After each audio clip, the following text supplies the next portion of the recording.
नमस्कार दोस्तों, स्वागत है आपका अपने चैनल मिस्टर एसबी क्लासेज पर। दोस्तों 2-3 दिन पहले जो मैंने वीडियो बनाई थी कि जो 75% आरक्षण है वो हरियाणा के युवाओं को मिलेगा प्राइवेट जो कंपनियां हैं उनमें। तो उससे संबंधित 2-3 सवाल आए थे, कई कमेंट आए थे। तो उन कमेंट्स के सवालों के जो जवाब हैं आज की इस वीडियो में आप लोगों के सामने हैं। देख लीजिए आज के न्यूज़पेपर में इनके सवाल के जो है जवाब।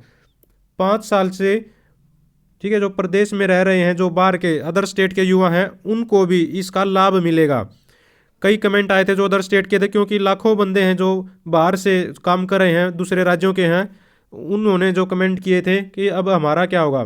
तो दोस्तों उनके लिए भी हरियाणा सरकार ने सोचा है कि उनको भी इसका लाभ दिया जाएगा, लेकिन उस लाभ का जो है क्राइटेरिया है वो यहाँ पर बताया है कि हरियाणा में 5 साल से रह रहे दूसरे प्रदेशों के युवाओं को भी निजी क्षेत्र की नौकरियों में आरक्षण का लाभ मिलेगा।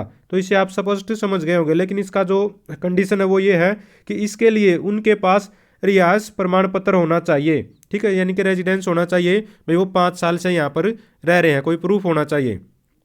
और साथ में कुछ कंपनियां हैं, कुछ और रूल हैं, उनमें ये बात बताई गई है कि जो नए स्टार्टअप हैं और आईटी कंपनियां हैं, यानी कि जो नई नई खुलती हैं कोई भी कंपनियां, क्योंकि ये रूल है जो 10 कर्मचारियों से ही शुरू हो जाता है। अगर किसी भी कंपनी में 10 बंदे काम कर रहे हैं तो वहीं से ये रूल शुरू हो जाता है। इसलिए भाई नई कंपनियों में तो 8-10 बंदे ही होते हैं, छोटी छोटी कंपनियां कोई शुरू करता है अपना नया काम।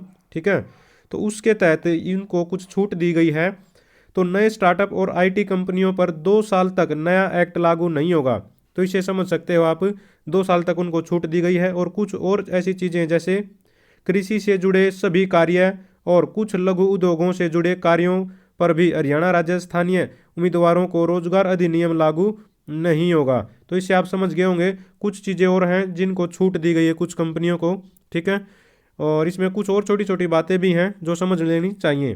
ठीक है, देखिए उप मुख्यमंत्री दुष्यंत चौटाला ने सोमवार को पत्रकारों से रूबरू होते हुए एक्ट को लेकर तमाम शंकाओं का जवाब देते हुए कहा कि एक्ट के पालन की मॉनिटरिंग के लिए अलग से टीम बनाई गई है। यानी कि भाई कितनी कंपनियां रजिस्टर हुई हैं, उनमें भाई आरक्षण का जो नियम है 75% का वो लागू किया जा रहा है नहीं किया जा रहा है, उन सब की मॉनिटरिंग होगी, बाकायदा उनकी जांच चलेगी, जांच की जाएगी। ठीक है, वैसे तो ये अच्छी बात है, कोई भी योजना सरकार लागू करे तो उस पर ध्यान देना चाहिए कि वो अच्छे से लागू हो रही है या नहीं हो रही है, ऐसा तो होना बहुत ज़रूरी है। ठीक है, तो देखिए निजी उद्योगों में 30,000 रुपये तक की नौकरी में स्थानीय युवाओं को 75% रोजगार आरक्षण मील का पत्थर साबित होगा। तो ये है जो डिप्टी सीएम है दुष्यंत चौटाला, इनका जो है चुनावी वादा था जो इन्होंने पूरा किया है मिलकर सरकार के साथ। ठीक है, यहाँ पर ये दूसरे अखबार में भी यहाँ पर बताया गया है। एक और चीज़ जो बताई गई है कि साथ ही एक जो छूट वाली बात यहाँ पर 1 साल की छूट और दी गई है। अगर किसी कंपनी में साथ ही कुशल श्रमिक की अगर कहीं कोई कमी है, ठीक है, तो उसे 1 साल की छूट दी जाएगी। ठीक है, यहाँ पर ये भी कंडीशन है। बाकी और भी इसमें छोटी छोटी बहुत सारी चीज़ें मिली हुई जो जैसे जैसे सामने आती रहेंगी हम आप लोगों के सामने लेकर आते रहेंगे।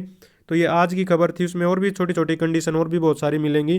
धीरे धीरे जैसे जैसे ये एक्ट लागू होगा चीज़ें सामने आती रहेंगी। तो आप भी चाहते हैं दोस्तों हरियाणा में रोजगार से जुड़ी, चाहे वो कच्चा रोजगार है या फिर आप पक्का रोजगार है, गवर्नमेंट जॉब या फिर डीसी रेट से संबंधित सभी नौकरियों की जानकारी चाहते हैं, तो चैनल को जरूर सब्सक्राइब कर लीजिए, वीडियो को लाइक कीजिए, दोस्तों के साथ शेयर कीजिए। Thank you very much.